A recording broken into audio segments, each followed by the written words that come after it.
بسم اللہ الرحمن الرحیم۔ Class BS3 MA previous, subject افسانوی ادب، اور ٹاپک ہے اردو افسانہ، باطنی اور ظاہری پہلو۔ اردو نثر میں افسانہ اپنے اندر ایک خاص کشش رکھتا ہے، جس کی بنیادی وجہ یہ ہے کہ کائنات کا کوئی بھی پہلو جو انسانی زندگی پر نمایاں ہوتا ہے، اس کا واضح عکس جس کو قارئین کی ایک بڑی تعداد سمجھ سکے، افسانے کی صنف پیش کرتی ہے۔ زمانے کے تغیرات نے جہاں ایک طرف قوموں کی عروج و زوال کی کہانی دہرائی، وہیں زمانے نے علوم و فنون کی بدولت انسانی ذہنوں پر گہرے اثرات بھی مرتب کیے۔ اس سماجی، معاشی اور معاشرتی کشمکش کو افسانے نے اپنی پوری روایات کے ساتھ کھلے دل سے قبول کیا۔ افسانے نے اپنے اندر جس محبت اور خلوص کو جگا دی، اس نے افسانے کو جدید تقاضوں اور نئے دور کی نئی سوچ کو اپنا لینے میں مدد دی۔ افسانے نے اپنے وجود کا ایک طاقتور احساس پیدا کیا، ایک ایسے معاشرے میں جگہ بنائی جہاں نئے جذبوں اور فنی امنگوں کی ہمیشہ حوصلہ شکنی کی جاتی رہی ہے۔ اس تیزی سے تبدیل ہوتی ہوئی زندگی میں، جہاں ہر وہ فرد جو سوچنے اور سمجھنے کی ذمہ داری محسوس کرتا ہو، وہ یہ اچھی طرح جان لیتا ہے کہ زندگی کو کس طرح کے اخلاقی اور معاشرتی زوال کے خطرات کا سامنا ہے۔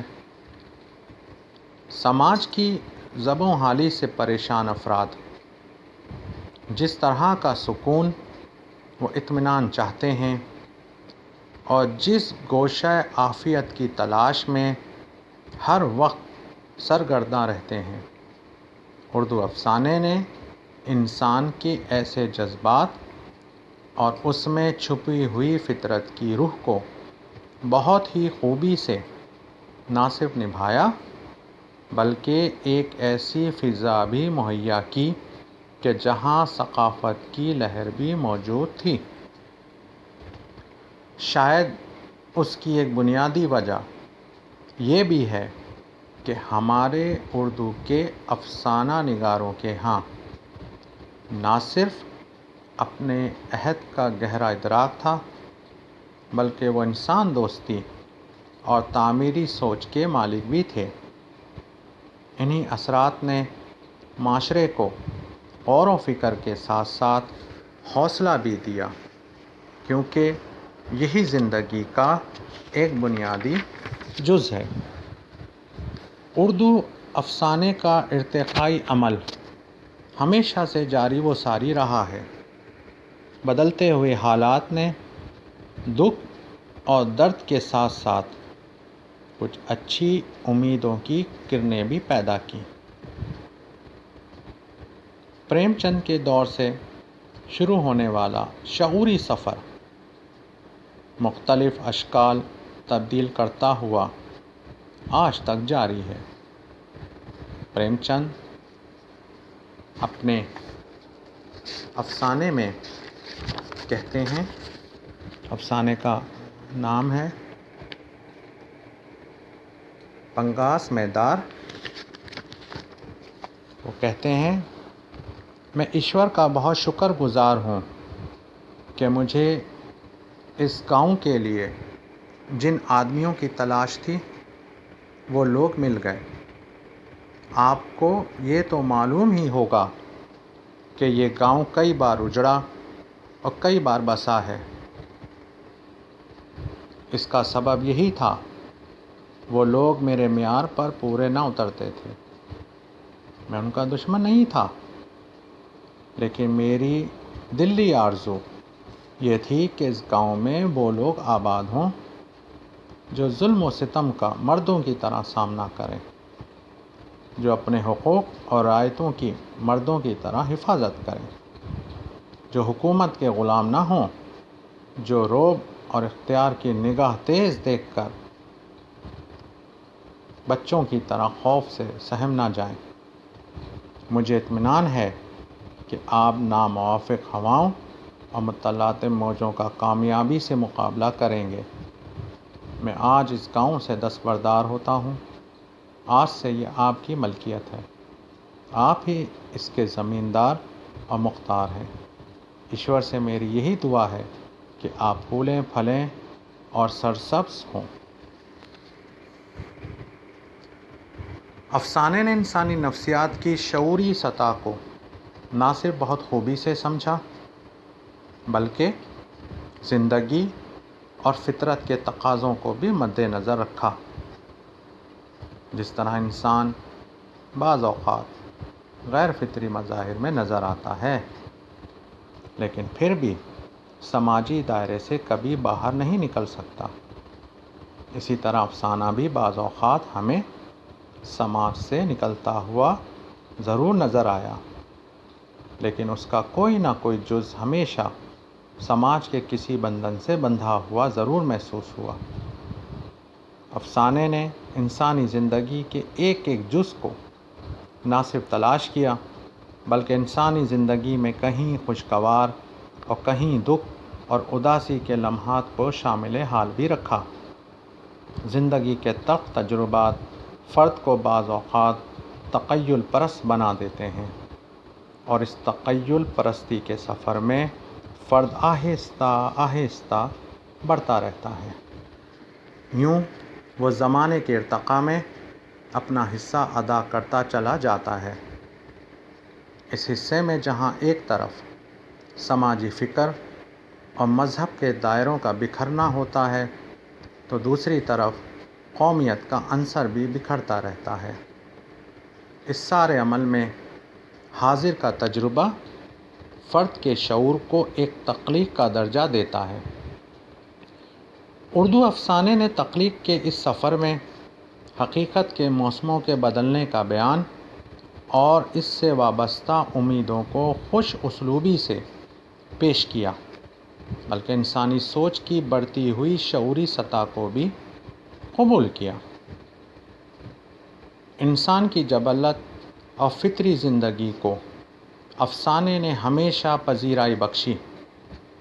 شاید اس کی بنیادی وجہ یہ بھی ہے کہ زندگی کی قوت کو اور احساس کے عنصر کو اپنی تمام محسوسات کے ساتھ افسانے نے کچھ ایسی فضا پیدا کی کہ اس کو ایک مذہبی عکاس کا رنگ ہی دے ڈالا۔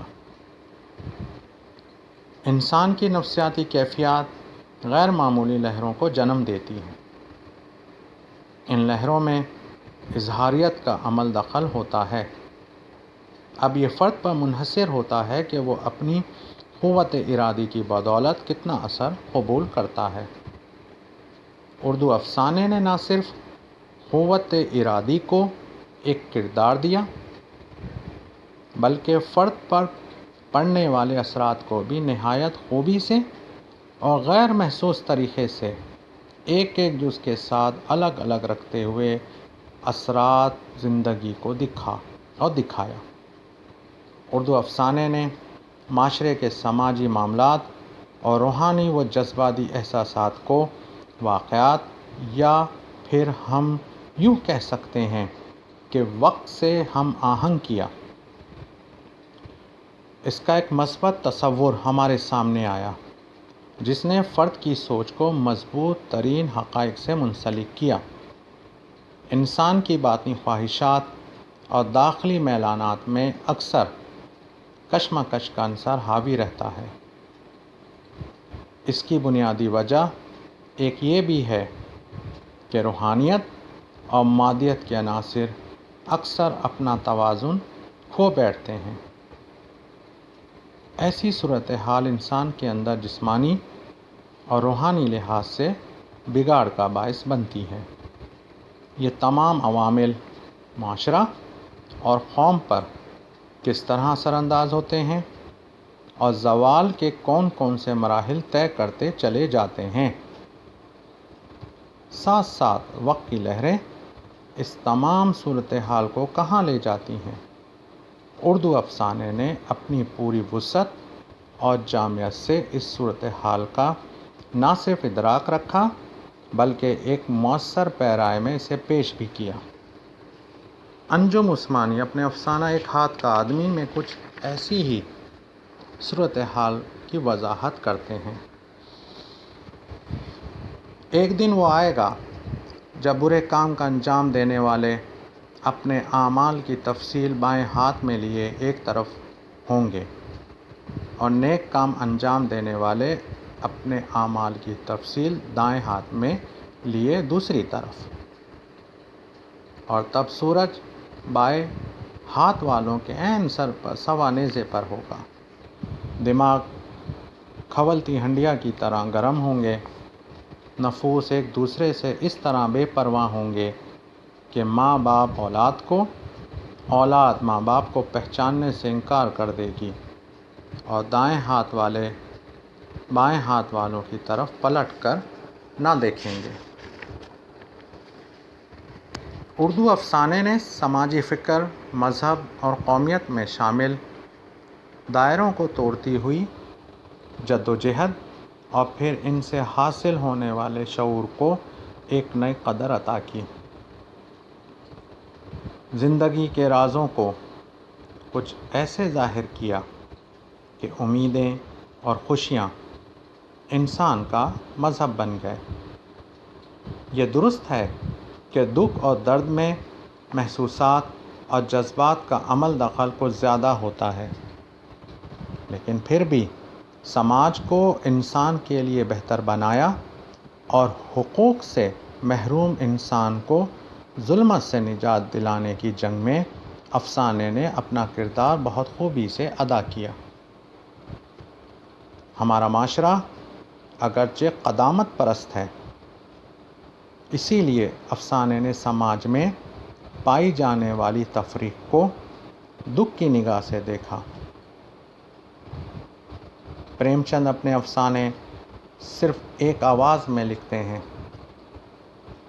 مگر مایوسی اور دل گرفتہ سنیاسی سوچ رہا تھا، افسوس جس ملک کی روشنی میں اتنا اندھیرا ہے وہاں کبھی روشنی کا ظہور ہونا مشکل نظر آتا ہے۔ اس روشنی پر، اس اندھیری مردہ اور بے جان روشنی پر میں جہالت کو ترجیح دیتا ہوں۔ جہالت میں صفائی ہے، ہمت ہے، اس کے دل اور زبان میں پردہ نہیں ہوتا، نہ قول اور فعل میں اختلاف کیا۔ یہ افسوس کی بات نہیں ہے کہ علم جہالت کے سامنے سر جھکائے۔ اس سارے مجمع میں صرف ایک شخص ہے جس کے پہلو میں مردوں کا دل ہے، اور گو اسے بیدار مغزی کا دعویٰ نہیں، لیکن اس کی جہالت پر ایسی ہزاروں بیدار مغزیوں کو قربان کر سکتا ہوں۔ تب وہ پلیٹ فارم سے نیچے اترے اور روشن سنگھ کو گلے سے لگا کر کہا، ایشور تمہیں پرتگیا پر قائم رکھے۔ اردو افسانے نے افراد اور معاشرے کے سامنے سوچ اور حقیقت کے کئی روپ پیش کیے۔ اردو افسانے کے سامنے جہاں زندگی کی تلخیاں تھیں تو دوسری جانب زندگی اپنی پوری مٹھاس کے ساتھ موجود تھی۔ معاشرے میں پایا جانے والا عدم توازن، سیاسی اتار چڑھاؤ اور مایوسیوں کے سائے نے غیر ارادی طور پر کسی نہ کسی حد تک افراد کی فکری اور شعوری سطح کو بلند بھی کیا۔ زندگی کے کئی اور پہلوؤں میں پائے جانے والے رنگوں کو افسانے نے ہر جز اور ہر پل کے ساتھ سمیٹا۔ فطرت سے پیار نے انفرادیت اور جذباتیت کے پہلوؤں کو اجاگر کیا۔ مذہب سے گھبرا جانا اور فرد کے اندر چھپے ہوئے خوف کو بلا واسطہ اور بالواسطہ طور پر افسانے نے بہت خوبصورتی سے پیش کیا۔ انسان کی زندگی میں بعض اوقات چھوٹے چھوٹے واقعات بھی اہمیت اختیار کر جاتے ہیں۔ زندگی کے سر سے اگر زندگی کا نغمہ نہ پھوٹے تو فرد کی روح جس کرب سے گزرتی ہے اس کا احساس اردو افسانے نے بہت خوبی سے تلاش کیا۔ یہ بات درست ہے کہ افسانے میں جز کو کل کی حیثیت دینی پڑتی ہے، اسی لیے افسانہ مختصر ہوتے ہوئے بھی اپنے اندر ایک وسیع کینوس رکھتا ہے، اور اس کینوس میں احساس بھی ہے تو شعور کی لہر بھی، اور اس لہر نے وقت کی ان حدوں کو پار بھی کیا جہاں صرف انسان کی سوچ اور اس کا شعور ہی جا سکتا ہے۔ اردو افسانے نے انسانی تہذیب کے ساتھ ساتھ اس کی ثقافت کو بھی مثبت پہلوؤں کے ساتھ نمایاں کیا۔ اس کی بنیادی وجہ ہمارے معاشرے میں پائی جانے والی ایک خاص سوچ کی عملداری بھی ہے۔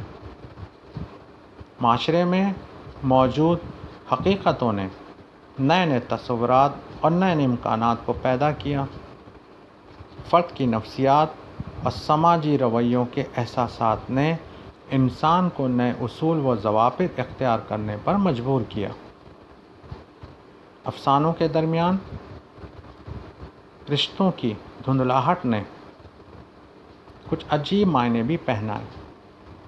جذباتی وابستگی اور انفرادی و اجتماعی حالات نے خواہشات کو مختلف رنگ و روپ عطا کیے ہیں۔ ان تمام عوامل کے باوجود اردو افسانے نے ہر دور میں اپنی فکر و نظر کو ہمیشہ نہ صرف برقرار رکھا بلکہ انسانی جستجو کو بھی نئے رنگ دیے۔ اس لیے اردو افسانے نے اپنے ارتقائی سفر کو کامیابی سے طے بھی کیا، خود کو منوایا بھی۔ یہی اردو افسانے کی شاندار کامیابی کا راز بھی ہے۔ شکریہ۔